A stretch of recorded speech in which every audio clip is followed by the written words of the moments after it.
All right, what's going on YouTube? Welcome back to another video. So I kind of want to just give you an overview on the purchase process, I guess, and the post-purchase ownership experience, I suppose I would say. I think people like me, the first-time RV owners, let's just cut to the chase. This is an RV, even though it's a van, it's an RV. So it's my first time buying something like this. A lot of nerves, like I wasn't sure if I was gonna like really get my money's worth purchasing something like this, and it's expensive and all that stuff. So I wanted to kind of share my experience, and I want to maybe help somebody that's actually in the same situation where they're on the fence. I've been on the fence on this for a while. I've been shopping this van for a few years before I bought it. So I knew a lot about these vans before I even made the purchase. So that's kind of like what I want to highlight is that when you're buying something like this, you kind of have to do your own research.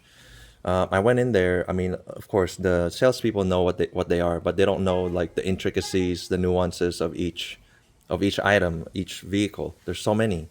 So, like for this one, for example, the Class B van conversions, there's so many companies that make them. The top ones are Jayco and Winnebago. So and then entegralaunch is a Jayco also. They're same company. So they're built the same way. It's just that I chose the Entegra line because this is the one that they had in stock, but it could be a Jayco and it's the same exact build. So for the price point, I would say the Entegra launch, the way they're discounted right now, the Entegra launch and the Jayco are the best. You can argue, everyone can argue, whatever, but it's the lowest price right now that has the nice furnishings and stuff like that.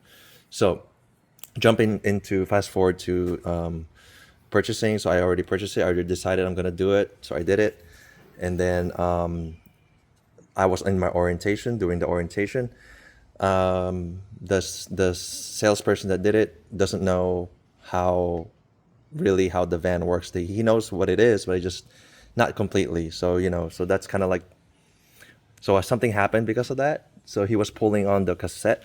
So here's the toilet of this van. It's in here. It's a cassette toilet. You can see here. Let me open it.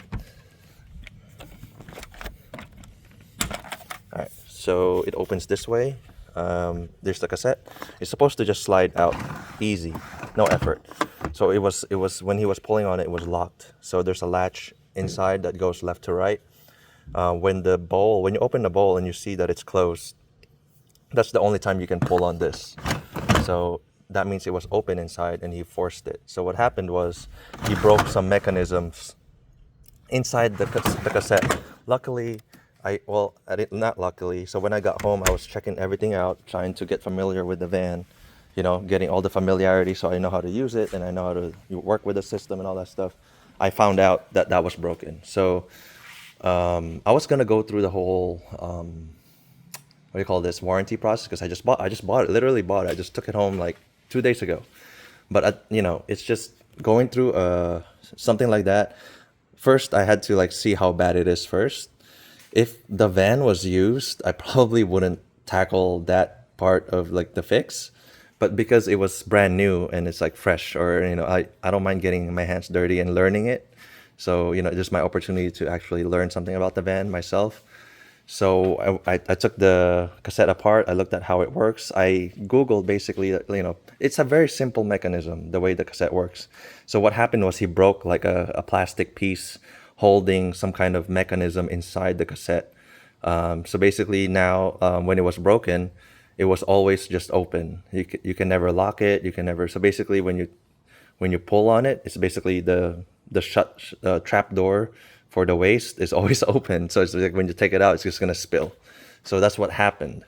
So good thing that all the parts are intact, but there's like a clip inside that he snapped. So I had to buy that clip, and that's it. I know I didn't have to buy it, but at the same time, I kind of wanted the challenge. I know it's not expensive to buy that clip, and it was easy to find. I didn't want to bother with the warranty process with the dealership. I don't want to name names. I just want to avoid doing that. I'm just telling you as a learning event that this could happen. So I want you to at least be aware when you're doing orientation that you should just know what you're buying already without being told what it is. Because it's like buying a house. To me, it's like buying a house. When you bought a house, your realtor don't really know what the house is and what's wrong with it. They're just selling the house. It's the same exact thing for this. So what else can I tell you? So I was walking through everything, doing every single thing, like, turning on all the lights, turning on all the functionalities, the awning, testing everything within like the first 2 days, because that's kind of like what you do when you buy a vehicle, when you buy a car. Let me just unlock this thing.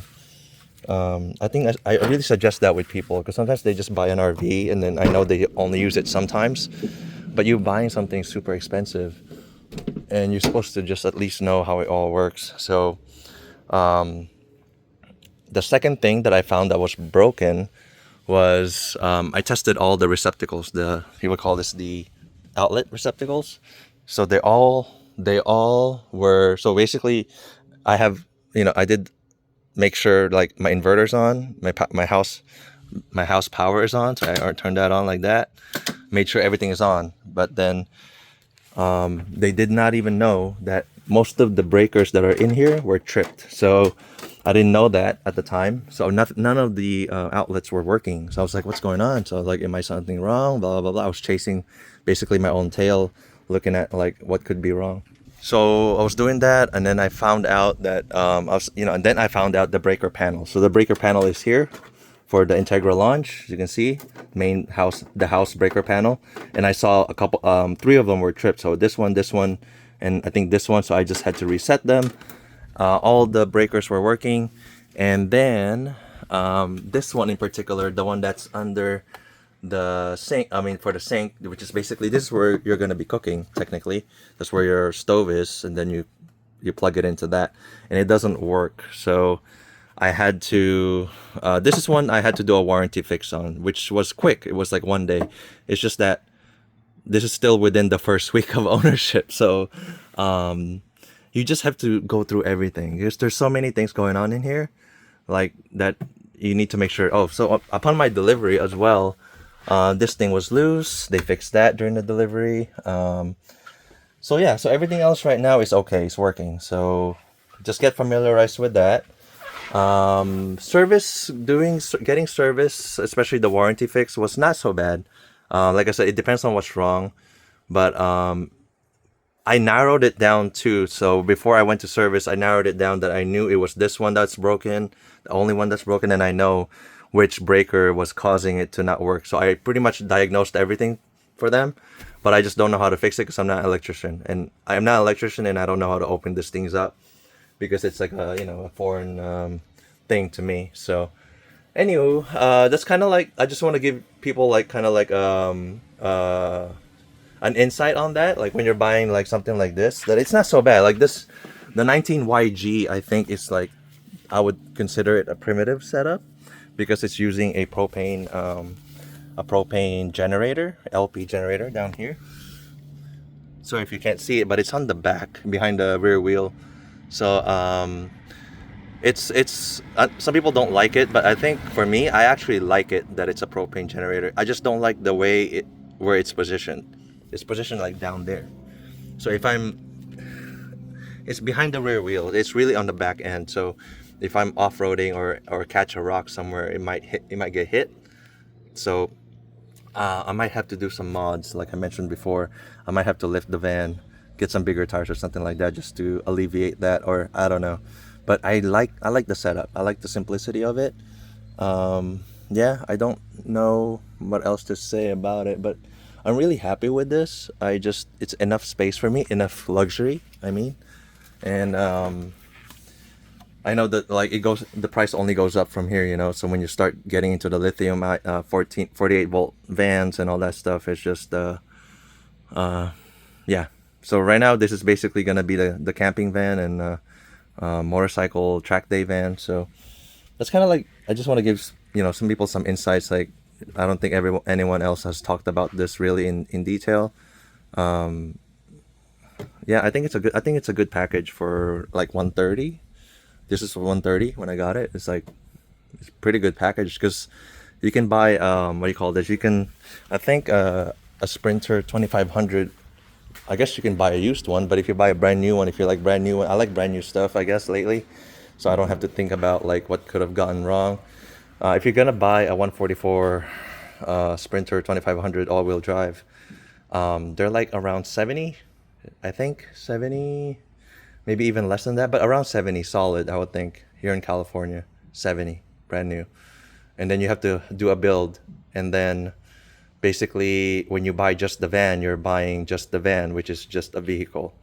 So I'm not sure. So okay, so it's not an RV, it's not considered an RV. All the registration and insurance is all different. So let's say you built out the van from 70,000, your insurance doesn't really cover the build out that you put in there. So I'm not sure how that works. I thought about that too, because like let's say I bought the van for 70 and I added about $30,000 in build out in there. The van won't, it's not a home, so I need to get it like maybe art converted to an RV thing. It's just a lot of complication. Like I rather just have an RV build out like this, and then it's considered an RV, and the whole thing is considered an RV, and the whole thing is covered. I hope that makes sense. I feel like I'm rambling, but I think you get what I mean when I said that. Like if you're building out just the van, you're not really getting the whole value in terms of like if you're gonna insure it when you build it up, because they can't value that. So now that if you're choosing to buy like an build out, it's a brand, it's an entegralaunch. They're all, they can just look it up, and they know the value. So yeah, so I hope that helps in terms of like justifying why you would build out versus getting one that's already pre-built. There are brands also. I think Winnebago makes one that's super bare bones too. So there's one that's it's still, I don't know if it's considered, I think it's considered an RV still, but it has less stuff. There's a lot of those on the dealership. I thought about those too, but at the same time, I just don't have the time or the know-how to add things to it. Like I don't live in it, so it's just I have a full-time job, so that's kind of one of those things. Like I just want like a turnkey. That's kind of person, that's kind of buyer I am. So all right, I think that's long enough. I think you guys got what I'm trying to say here. Just to do your own research, and all right. So I think that's pretty much covers what I want to talk about today. I am making a RV access in my house right now. I don't want it parked here. That's kind of one of the reasons why I've been on the fence about buying one of these. I don't want it parked in the driveway because I have my motorcycles in my other car here. I want it on the side, so I'm making a RV access. So maybe I'll give you guys some videos on accessories I bought, and maybe that's a thing. Okay. For now, thank you guys for watching. I'll see you guys on the next one.